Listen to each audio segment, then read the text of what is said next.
BJP ने बुधवार को अपने प्रत्याशियों की दूसरी लिस्ट जारी कर दी। इस दूसरी लिस्ट में महाराष्ट्र से 20 प्रत्याशियों के नाम की घोषणा हुई। खास बात यह है कि इन 20 में से 5 महिलाएं भी हैं जिन्हें बीजेपी ने चुनावी रण में उतारा। ये पांचों नाम वह हैं जो राजनीति में जाने माने चेहरे हैं। बीजेपी ने नंदुरबार से डॉक्टर हिना गावित को टिकट दिया, स्मिता वाघ को जलगांव से, रक्षा खड़से को रावेर से और इसके साथ ही साथ डॉक्टर भारती पवार को डिंडोरी से प्रत्याशी बनाया। वहीं पंकजा मुंडे को बीड़ से चुनावी प्रत्याशी घोषित किया है। इन सब में एक बात सामान्य है, ये पांचों राजनीति के दिग्गज परिवार से आती हैं और मंजी हुई खिलाड़ी भी हैं। बात कर लेते हैं पंकजा मुंडे की। पंकजा मुंडे का जन्म 26 जुलाई 1971 को परली में हुआ था। बीजेपी के दिवंगत नेता प्रमोद महाजन की भांजी हैं। पंकजा मुंडा की एक और पहचान है, वह पूर्व केंद्रीय मंत्री गोपीनाथ मुंडे की बेटी हैं।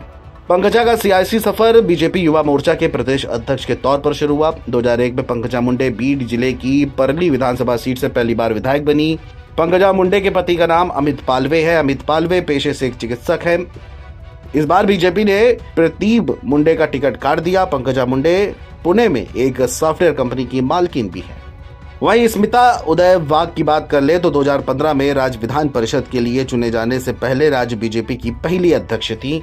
महिला के तौर पर स्मिता पाटिल एबीवीपी के लिए काम करती थी और इसके जरिए ही बीजेपी में फुल फ्लैश से राजनीति में आई। स्मिता वाघ इससे पहले पार्टी की जिला इकाई के अध्यक्ष और विधायक के रूप में कार्य कर चुकी है। उन्होंने 2019 का लोकसभा चुनाव जलगांव निर्वाचन क्षेत्र से लड़ा था, लेकिन हार का सामना करना पड़ा। उन्होंने शांत स्वभाव से काम किया, पार्टी द्वारा दिए गए उम्मीदवार के लिए ईमानदारी से काम किया। उन्होंने कभी भी पार्टी के बारे में बुरा भला बोले बिना पार्टी के सम्मान की भाषा का इस्तेमाल किया।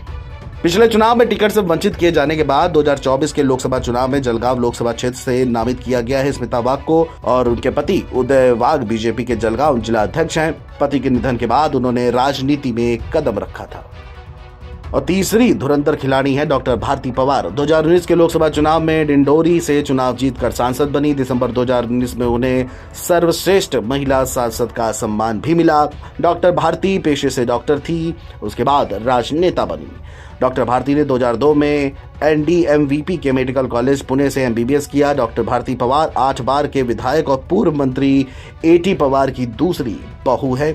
डॉक्टर भारती पवार एनसीपी में भी थी, लेकिन आंतरिक संघर्षों के कारण पार्टी छोड़ दी। डॉक्टर पवार ने जिला परिषद के सदस्य के रूप में अपने राजनीतिक जीवन की शुरुआत की।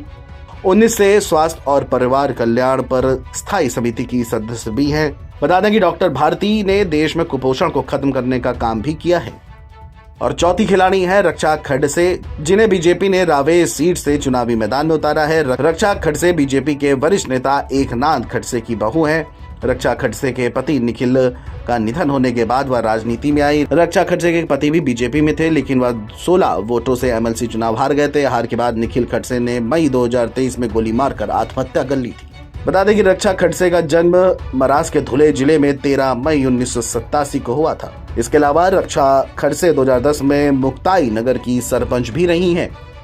और 5वें नंबर पर है हिना गावित। डॉक्टरी की पढ़ाई के दौरान ही 2014 के लोकसभा चुनाव में राजनीति में आ गई। हिना महाराष्ट्र की नंदुरबार लोकसभा सीट से सांसद भी हैं। हिना के पिता विजय कुमार कृष्णा राव गावित भी पॉलिटिशियन हैं। वह एनसीपी में थे और पूर्व महाराष्ट्र सरकार के मंत्री भी रह चुके हैं। हिना ने अपने पहले ही चुनाव में 9 बार के सांसद रह चुके माणिक राव को करारी शिकस्त दी थी। तब वह 1 लाख से ज्यादा के अंतर से जीती थी। 16वीं लोकसभा में सबसे कम उम्र की सांसद भी बनकर हिना गावित सामने आई थी। जब पहली बार उनका शपथ ग्रहण समारोह हुआ तो उसमें नहीं पहुंच पाई थी, क्योंकि तब उनकी एमडी की परीक्षाएं चल रही थी। बहरहाल इन 5 राजनीति के धुरंधरों पर बीजेपी ने एक बार फिर से दांव खेला है और ये 5 दिग्गज महिलाएं महाराष्ट्र की राजनीति की और इसके साथ साथ देश की राजनीति की मंजी हुई खिलाड़ी भी हैं। Video desk NBT online.